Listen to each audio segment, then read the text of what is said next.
les premières impressions, c'est d'abord saluer l'ISEP par rapport à l'organisation de ces 72 heures qui furent très riches. Ils ont allié l'utile à l'agréable. Donc quand je parle d'utile, à travers les panels qui ont été tenus, mais aussi l'agréable à travers les activités sportives. Donc aujourd'hui, nous étions à la cérémonie de clôture, ou bien cérémonie officielle de ces 72 heures. Et comme vous avez pu le constater, c'était très riche. Les interventions ont été pertinentes et il y a eu un partage d'expérience par rapport surtout à notre maman qui qui a pris sa retraite et qui est de l'ISEP de Dagana. Je pense que toutes ces expériences-là ont été très riches et vraiment nous nous en félicitons. Oui, en fait, notre appel, comme tout à l'heure, ça a été de les inciter en tout cas à s'activer dans cet objectif de la vision Sénégal 2050 qui est la souveraineté. Donc j'ai l'habitude de le dire, la souveraineté dans tous les aspects. Mais la souveraineté alimentaire, en tout cas, occupe une place de choix. C'est pour cela que nous les avons incités à travailler davantage pour être productifs parce que nous avons besoin d'une forte production et comme le PM a eu à le dire, nous n'avons pas à inventer la roue.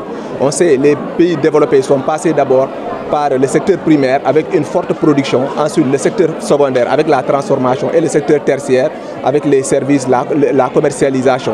Et aujourd'hui, nous sommes à la phase de production. Donc nous avons besoin de plus de techniciens qui nous permettent de produire suffisamment pour pouvoir transformer. Mais aussi, nous les avons interpellés par rapport à leur environnement, les producteurs qui sont là, qui œuvrent dans le domaine de l'agriculture familiale.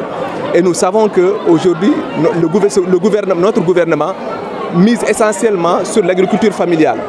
Et certains même nous reprochent de favoriser les agrobusiness. Donc c'est pour cela aussi nous avons profité de l'occasion pour inviter ces jeunes-là à faire une immersion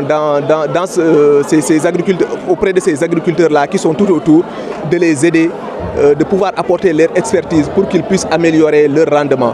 Et nous pensons que aussi c'est des opportunités de stage pour eux, parce qu'on ne peut pas uniquement compter sur la CSS. Donc ces gens-là, ils seront preneurs parce que c'est des jeunes formés qui peuvent leur apporter un surplus. Donc ils seront vraiment intéressés à recevoir ces jeunes-là et à travailler avec eux pour améliorer leur production. C'est une opportunité à saisir. Donc nous avons profité de ce cadre-là pour les sensibiliser par rapport à ces questions. Merci beaucoup. Je vous remercie d'avoir répondu massivement donc, à notre appel.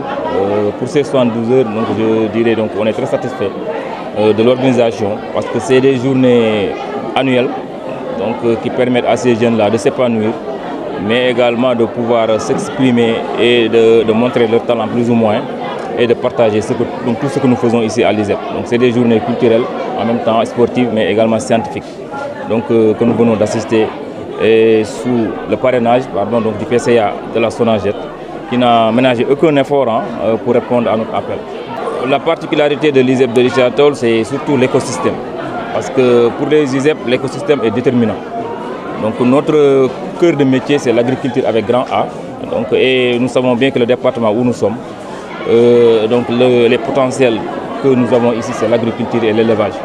Donc c'est pour ça qu'on a des métiers comme l'agriculture, avec donc la filière agriculture, avec des métiers comme irrigation et gestion de l'eau, la production agricole et horticole, mais aussi l'élevage. Également, nous avons la maintenance des agroéquipements et également la maintenance des équipements de transformation agricole et agroalimentaire. C'est tout ça réuni qui font la particularité de l'ISEP par rapport à notre écosystème où nous avons des agrobusiness, mais comme il l'a dit également des entreprises familiales et avec qui nous travaillons également beaucoup parce qu'ils nous prennent beaucoup de stagiaires en réalité. Nous travaillons beaucoup parce que les gosses se positionnent après à la sortie comme des conseils agricoles aussi. Parce que l'agriculture a évolué avec l'IA et la numérisation, donc la digitalisation des process.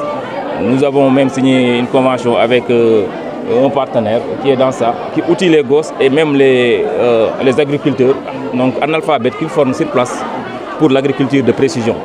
Donc tout ça, c'est des choses que nous menons ici à l'ISEP, donc avec les apprenants et également pour parce qu'à l'ISEP également il y a ce qu'on appelle le service à la communauté, le SAC, qui fait que nous sommes obligés de répondre à l'interpellation des besoins de ces petites entreprises familiales, donc les PME, donc pour essayer de les accompagner, qu'ils puissent booster le taux d'emploi surtout.